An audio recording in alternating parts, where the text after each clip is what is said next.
सुबह के 5 बजे फोन की घंटी बजी। नैना ने हड़बड़ाकर फोन उठाया। नैना, तुम्हारे बाबूजी की तबीयत अब ठीक नहीं रहती। उन्हें आकर देख जाओ और हो सके तो साथ ले जाओ। मेरी भी अब उम्र हो रही है बेटा। घर गृहस्थी तुम्हारे भाई भाभी संभालते हैं। तुम्हारी चाची के जाने के बाद इस घर में मेरी कितनी चलती है ये तुम जानती हो। नारायण बाबू अपनी भतीजी नैना से कहते हैं। नैना बोली, चाचा जी आखिर बात क्या है, साफ साफ बताइए। बेटा, भाई साहब की देखभाल करना अब हमारे लिए मुश्किल हो रहा है। बच्चों पर मैं खुद बोझ हूँ, फिर मैं भाई साहब का बोझ कैसे उठा सकता हूँ। अब अपनी जिम्मेदारी संभाल लो और मुझे माफ करो।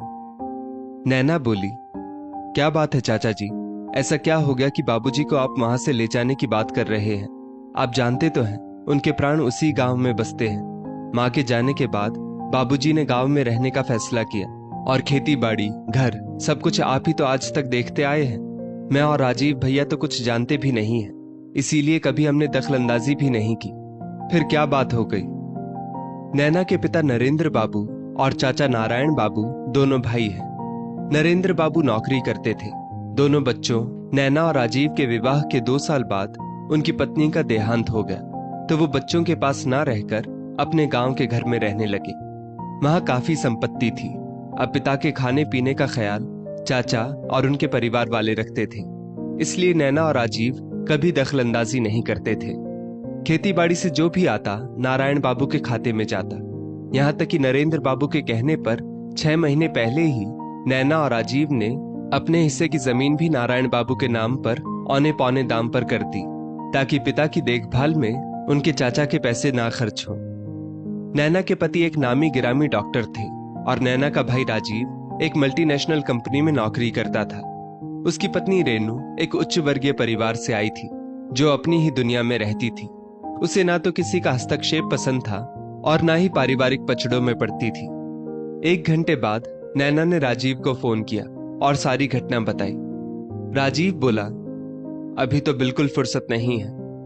नैना बोली, फुर्सत निकालनी ही होगी और हमें कल सुबह ही निकलना है। चाचा जी ने दबाव देकर कहा है कि आकर देख जाओ। आखिरकार राजीव को मानना पड़ा। अगली सुबह दोनों भाई बहन गांव के लिए निकले। रास्ते में राजीव को परेशान देख नैना बोली, परेशान मत हो, एक बार डॉक्टर से उन्हें दिखा देंगे तो जल्दी ठीक हो जाएंगे।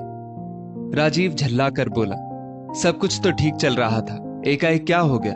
कुछ साल और अगर वो लोग देखभाल कर लेते तो क्या बिगड़ जाता। अपनी जमीन कितने कम दामों में हमने उन्हें दे दी, यही सोचकर कि वे लोग बाबूजी का ख्याल रखेंगे। अपना मतलब निकल गया तो हो गए रिश्ते खत्म। नैना बोली, छोड़ो ना, पुरानी बातों को याद करने से क्या फायदा होगा। शायद बाबूजी आखिरी वक्त में अपने बच्चों के साथ रहना चाहते होंगे। राजीव उत्तेजित होकर बोला, दीदी आपके लिए कहना बहुत आसान है, मेरे लिए बहुत मुश्किल है। अरे जीजा जी के पास अथाह पैसे हैं, अगर ऐसी नौबत आएगी तो आप ही बाबूजी को अपने पास रख लेना। आप रेनू का स्वभाव जानती है, उसने तो साफ साफ मना कर दिया है और 3 कमरों के घर में मैं उन्हें कहाँ रखूंगा। वैसे बाबूजी ने जितना मुझ पर खर्च किया उतना ही आप पर भी किया है। नैना मुस्कुराकर बोली, राजीव तुम भूल रहे हो, बाबूजी को रिटायरमेंट में जो पैसे मिले थे उन्होंने उन्हें हम दोनों में आधा आधा किया था। उस वक्त तुमने खुशी से कहा था कि बाबूजी जब भी कोई दिक्कत होगी याद कर लीजिएगा। अभी हाथ थोड़ा तंग चल रहा है, छोटे से घर में रहना मुश्किल हो रहा है। ये सुनकर मैंने अपने हिस्से के पैसे भी तुम्हें दे दिए थे, याद है कि भूल गए। राजीव ने गुस्से में मुंह घुमा लिया।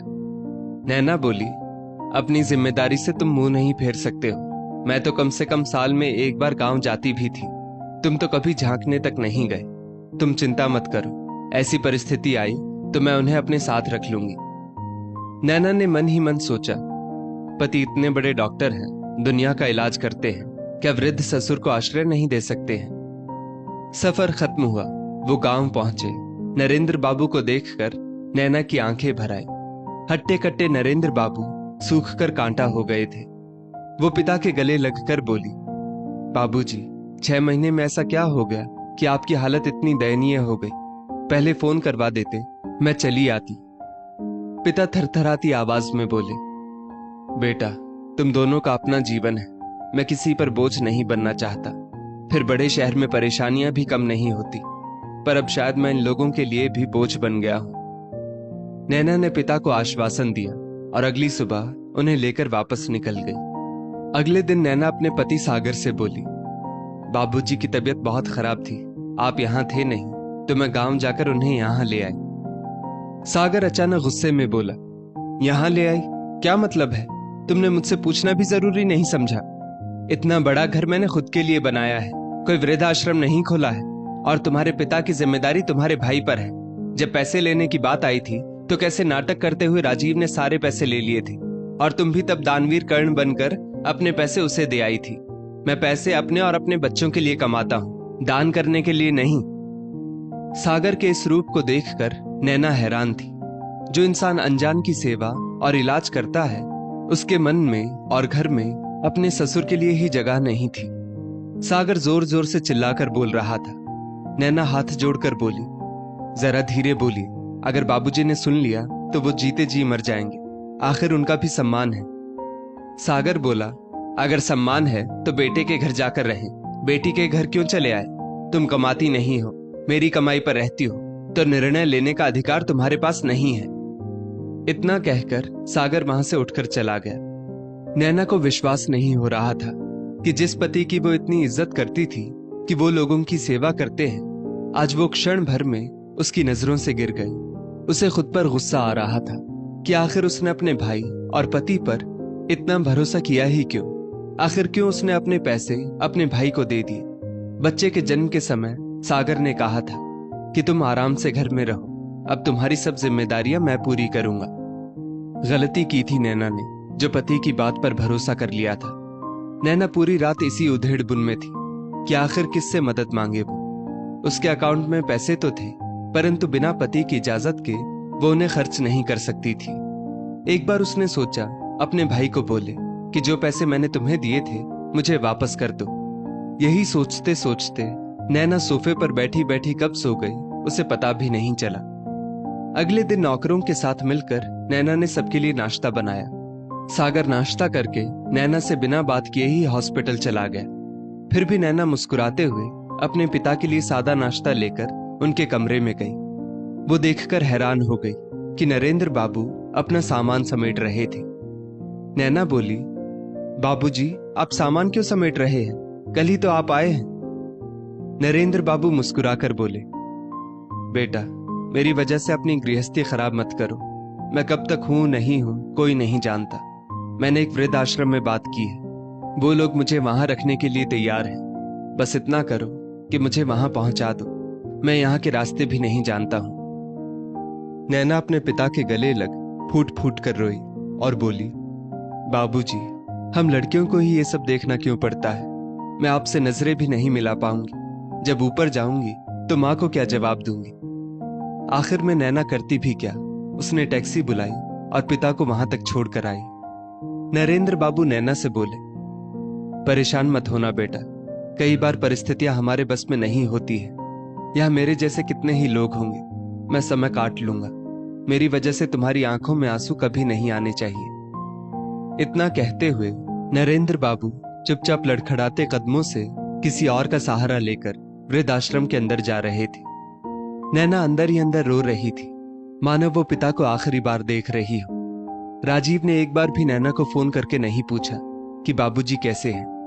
नैना चुपचाप 3 दिन तक घर में पड़ी रही, न ठीक से खाती न किसी से बात करती, और इन सब बातों से सागर को कोई फर्क नहीं पड़ा। नैना वृद्धाश्रम फोन करने की हिम्मत नहीं जुटा पा रही थी। वो अंदर ही अंदर इतनी ग्लानि महसूस कर रही थी कि एक बेटी क्या इतनी असहाय हो जाती है कि अपने पिता को भी आश्रय नहीं दे सकती। जो पति आज उसके पिता के लिए नहीं है, क्या कल को वो अपनी पत्नी के सम्मान के लिए कुछ कर पाएगा? इन्हीं सब सवालों से नैना परेशान थी। चौथे दिन करीब 11 बजे वृद्धाश्रम से फोन आया कि नरेंद्र बाबू अब इस दुनिया में नहीं रहे। नैना को इस बात पर यकीन नहीं हो रहा था। उसे समझ में नहीं आ रहा था कि वो क्या करे। फिर उसने सोचा, सागर रात से पहले घर नहीं आएंगे, बच्चे दोपहर तक आएंगे। उसने नौकरों से कह दिया और वो पिता के अंतिम दर्शन के लिए वृद्धाश्रम की ओर चली गई। रास्ते में नैना के आंसू रुक नहीं रहे थे। वो मन ही मन सोच रही थी कि काश राजीव ने बाबूजी को कुछ दिन अपने पास रख लिया होता। तो उनकी मौत ऐसे नहीं होती। काश सागर एक मरीज समझकर ही बाबूजी को अपने घर में आश्रय दे देता तो उसके पैसे कम नहीं हो जाते और आज वो अनाथ नहीं होती। जैसे ही नैना वहां पहुंची, वृद्ध आश्रम के मैनेजर ने कहा, इनके परिवार की लिस्ट में बेटा बहू बेटी दामाद सब हैं, फिर आप अकेली कैसे आई हैं? इनकी आत्मा को कैसे शांति मिलेगी? नैना बोली, आत्मा को शांति तो उन्हें 3 दिन पहले ही मिल गई थी, जब उन्हें यह समझ में आ गया था कि दुनिया में सारे रिश्ते बेईमान होते हैं। जाने समय कोई अपना नहीं होता है। हाँ, परमात्मा से इतनी विनती जरूर है, उनके जैसे बच्चे भगवान किसी को ना दे। मैं इनकी बेटी हूं और इनका कोई नहीं है। आपको जो भी करना है मुझे कहिए, मैं करूंगी। तभी मैनेजर ने उसे एक लिफाफा दिया जिसमें नरेंद्र बाबू ने लिखा था, बेटा, इस दुनिया में जब तक अपने बल पर हो तभी तक कोई भी रिश्ता तुम्हें पूछेगा। मैं चाहता हूं एक बार फिर तुम अपने पैरों पर खड़ी हो जाओ। जब जीते जी मैंने अपनी बेटी को इज्जत से जीना सिखाया, तो मरने के बाद मैं उसे कैसे किसी और के भरोसे छोड़ सकता हूं? मेरे बचे हुए पैसे और गांव के घर को बेचकर तुम अपने लिए कुछ करो, ताकि अपने फैसले तुम खुद ले सको और इस संपत्ति में तुम्हारे भाई का कोई हिस्सा नहीं होगा। सदा खुश रहो मेरी बच्ची। पिता के एक एक शब्द ने मानो नैना में हौसला भर दिया हो। नैना ने राजीव को और सागर को अपने पिता की मौत की खबर दी, परंतु उसने पिता का दाह संस्कार खुद किया और राजीव को इससे बेदखल किया। कुछ वक्त बाद अपने पिता की अंतिम इच्छा उसने इस तरह पूरी की। उसने गांव का घर अच्छे दामों में बेच दिया। फिर शहर में उसने अपने लिए एक छोटा सा घर लिया और फिर सागर से उसने तलाक लिया। जब सागर ने नैना से माफी मांगी तो नैना बोली, मेरे पिता को लौटा दो तो मैं तुम्हें माफ कर दूंगी। राजीव से भी उसने सारे रिश्ते तोड़ दिए। नैना अपने बच्चों के साथ रहने लगी और अपना काम शुरू किया। सागर से उसने अपने बच्चों का हक लिया।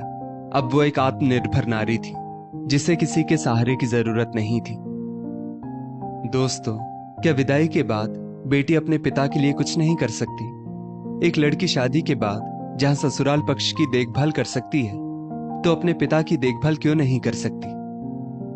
इस स्टोरी को लेकर आपकी क्या राय है? नीचे कमेंट करके जरूर बताइएगा और ऐसी ही और भी बेहतरीन वीडियोस के लिए हमारा पेज जरूर फॉलो करें।